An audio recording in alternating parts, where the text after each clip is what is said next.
Olá pessoal, tudo bem com vocês? Espero que sim. Então estamos aqui hoje, para mais uma videoaula do nosso sistema de ensino EAD da SW Cursos. E hoje nós vamos estar aqui discutindo um pouco sobre uso racional de medicamentos. Embora seja algo que vem sendo discutido muito fortemente nos dias atuais, muito pouco ainda se sabe sobre o que seria uso racional de medicamentos. O uso racional de medicamentos, como o próprio nome diz, ele visa trazer conceitos, ele visa trazer conhecimentos sobre como eu devo utilizar o medicamento de uma forma mais científica, de uma forma mais racional, com razão, com verdade. E não está utilizando esse medicamento por achismos ou por indicações de alguém que não tem conhecimento para essa indicação ou até mesmo prescrição. O objetivo, gente, do uso racional de medicamentos é de minimizar riscos, minimizar consequências, minimizar efeitos adversos. A gente, em aulas anteriores, já discutimos que os medicamentos, mesmo quando utilizados de forma correta, mesmo quando prescritos por profissionais habilitados, eles vão trazer riscos, eles vão trazer consequências e efeitos adversos, principalmente quando utilizados a longo prazo. Imagine se eu utilizo esse medicamento de uma forma errada, tá? Então, por isso que se existe aí essa preocupação, em difundir a ideia do uso racional de medicamentos, certo? Embora, esse conceito de uso racional de medicamento, ele vem ganhando força nos últimos 10 anos, mas olha de onde ele vem. De uma afirmação da OMS em 1985. A OMS, ela disse que entende-se que há uso racional de medicamentos quando pacientes recebem medicamentos apropriados para suas condições clínicas, em doses adequadas às suas necessidades individuais, por um período adequado e ao menor custo para si e para a comunidade. O que todo esse texto ele quis nos dizer? Eu preciso ter um medicamento que seja apropriado para a condição clínica desse indivíduo. E aí a gente precisa ter a seguinte linha de pensamento. Se chega um cliente na sua farmácia com febre, o que seria mais indicado para esse cliente? Qual substância? Paracetamol, não é? Diante disso, você não poderia estar indicando um naproxeno sódico, um ibuprofeno ou até mesmo um Rivotril. Por quê? Essas substâncias não são indicadas para a condição clínica desse indivíduo, para a necessidade clínica desse indivíduo no momento que é a febre. Se ele utilizasse, iria até trazer alguns efeitos adversos. Porém, quando a gente fala em prescrever ou indicar algum medicamento que seja indicado para a condição clínica desse indivíduo, eu não posso pensar apenas na necessidade clínica momentânea, mas eu também preciso pensar na condição clínica como um todo. Exemplo. No meu consultório, é muito comum eu estar prescrevendo diclofenaco disódico quando os meus pacientes saem de lá com alguma queixa de dor, certo? Mas eu preciso levar em conta algumas condições que esses meus pacientes podem ter. Exemplo, se ele for hipertenso, se ele tiver uma insuficiência renal ou algum problema renal, eu não vou prescrever diclofenaco de sódio, certo? Porque é uma contraindicação. Aí eu vou para a minha segunda opção, que seria o ibuprofeno. Se ele apresenta alguma insuficiência hepática, algum problema no fígado, se ele já tirou vesícula, eu não vou indicar o uso de ibuprofeno, porque sobrecarrega o fígado. E aí não é indicado. E aí eu vou para a minha terceira opção, que é o diclofenaco potássio, certo? Então, observe que quando eu vou indicar ou prescrever, eu não levo em conta apenas a necessidade momentânea desse indivíduo, mas também como a condição clínica dele, que envolve ele como um todo, certo? Ele também precisa, para ser uso racional, estar atento às doses adequadas, certo? Essas doses adequadas levam em consideração as necessidades individuais, que estaria muito relacionado aí, exemplo, com idade, né? Idosos e crianças tendem a ter uma dose menor. Adultos tendem a ter uma dose maior. Dose é frequência de uso, né? Vai ser apenas uma única vez ao dia? Vão ser 2 vezes, ou 3 ou 4, certo?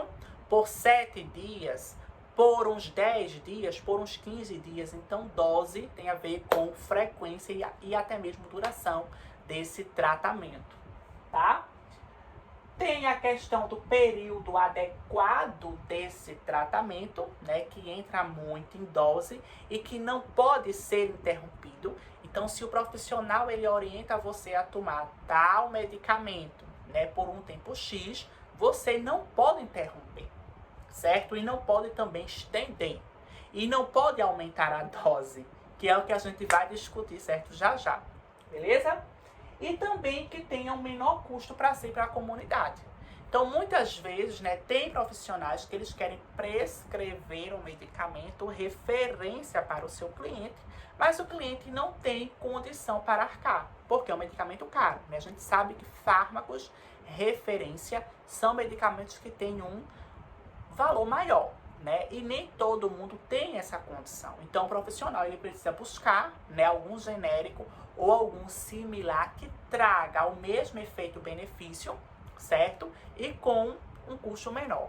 Ou até mesmo buscar alguma outra substância que traga um efeito muito parecido daquela que ele gostaria de prescrever, mas como o seu cliente e paciente não tem condição para... Mas como seu cliente ou paciente não tem condição, né, para arcar, então ele buscou aí essa segunda opção, certo?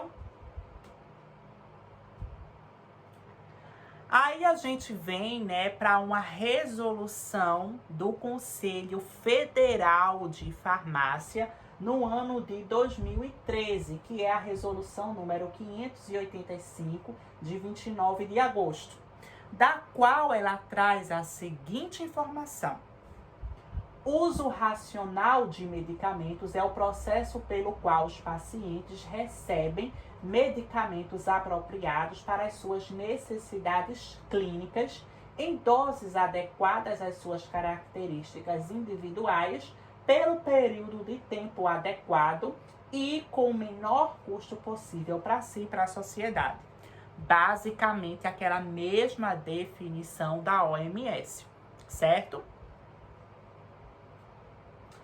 Então, de uma forma geral, eu posso considerar que o uso racional de medicamentos envolve 3 pilares, certo? Quais seriam eles? Indicação clínica, ou seja, eu preciso ter uma substância que é adequada para a necessidade clínica desse indivíduo e aí também a sua condição clínica, né? Porque a gente sabe que todo fármaco tem indicação e contraindicação. Eu preciso ter uma observação na duração desse tratamento para não expor esse paciente, né, a um risco maior de um efeito adverso, certo? E também preciso estar atento aí à dose. E a dose não é apenas do profissional que ele precisa estar atento, como o próprio paciente também. E a gente já já vai entender por quê, certo? Então, são esses 3 pilares aí que marca, né, o uso racional de medicamentos. E como saber, né, se a gente está aí se utilizando de uso racional de medicamentos? As dicas, tá? Primeira dica: Os pacientes recebem medicamentos apropriados para suas necessidades clínicas. A gente já discutiu que não adianta eu estar indicando o medicamento por indicar. Eu preciso indicar um medicamento que de fato tenha indicação para aquele caso e que respeite as possíveis contraindicações que esse indivíduo ele venha a ter, certo? E indicar qualquer medicamento não vai resolver o problema desse cliente. Então esse aí é o primeiro ponto, tá? Para uso racional de medicamento. O paciente recebe os medicamentos em dose adequada às suas características individuais, exatamente aquela frequência, né? Então, se é um indivíduo que é idoso ou criança, normalmente as doses elas são menores e a frequência também menor. Quando é um indivíduo jovem, né, adulto, aí a dose ela é um pouco maior e a frequência de tratamento pode se estender também, certo? Uma observação aqui, gente, é que o paciente não pode aumentar a dose prescrita. Então, isso é muito comum, né? Muitos pacientes, eles até, assim, aqui dizem assim, o médico, ele passou para eu tomar somente 2 vezes, mas eu tô tomando 3, certo? Ou então, o médico passou para eu tomar 2 vezes, mas eu só tô tomando 1. Não pode, tá? Se foi orientado, está tomando 3 vezes, tem que seguir essa orientação. E não aumentar ou diminuir a dose de acordo com o que a pessoa acha, certo? Porque isso foge do que seria o uso racional de medicamento. Os pacientes recebem os medicamentos pelo período de tempo adequado e ao menor custo possível para si e para a sociedade. Exatamente o que a gente acabou de discutir. Não é interessante, né, que o tratamento desses indivíduos seja postergado. Então, eu preciso ter um tempo ali, né, médio, para que eu busque aquele resultado. E, além disso, não posso prescrever medicamentos que eu sei que o meu cliente, o meu paciente, não tem condição de arcar, certo? Os pacientes seguem as orientações quanto ao intervalo de tempo entre as dosagens, bem como a duração desse tratamento. A gente já discutiu isso, né, já no slide anterior, mas entra aqui a duração desse tratamento. Muitas vezes o paciente ele diz assim, eu só vou tomar isso 5 dias, quando o profissional ele prescreveu para tomar 10 dias. Só vou tomar isso hoje, certo? E assim vai. O paciente, cliente, ele necessita respeitar as orientações do profissional que indicou ou que prescreveu, certo? Os pacientes realizam automedicação. A gente já discutiu, gente, os perigos da automedicação, tá? Muitas pessoas acabam tomando medicamento sem ter conhecimento se aquilo dali pode gerar, né, algum efeito adverso por alguma contraindicação que ela pode apresentar, certo? E o pior, ainda indica para o coleguinha. Então, a gente viu que é necessário que todo medicamento ele seja prescrito ou indicado por profissionais, certo? Os pacientes realizam o armazenamento adequado desse medicamento. A gente discutiu isso muito na nossa aula anterior, né, sobre cuidados com medicamentos. E como saber se eu faço uso racional de medicamentos?